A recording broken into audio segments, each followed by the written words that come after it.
Sara Diskaya, lagi kitang naalaala pag naulan sa mga kalintikan. Ito po ang inyong kabalingkod, Congressman Manik Manaog from the Lakas Tama Party at your self-service.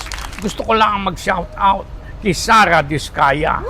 Maraming salamat sa iyo, Sara Diskaya, dahil ikaw ang nagbalita sa amin at nagpakita sa amin kung ano ang mga anomalya diyan sa flood control project. Maraming salamat at ibinulgar mo ang style ng mga kontratista at ang mga kakuntsaba ninyo diyan sa DPWH. Ayan, maraming salamat sa iyo. Alam mo kung bakit ako napabati sa iyo ngayon? Aba, naulan eh. Pag naulan, naaalaala kita, Sara Diskaya.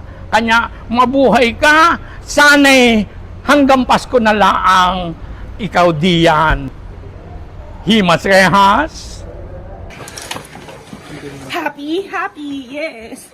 Ma'am, sandali lang. Ha? NBI, Sara, wag sana kayo maghiwalay.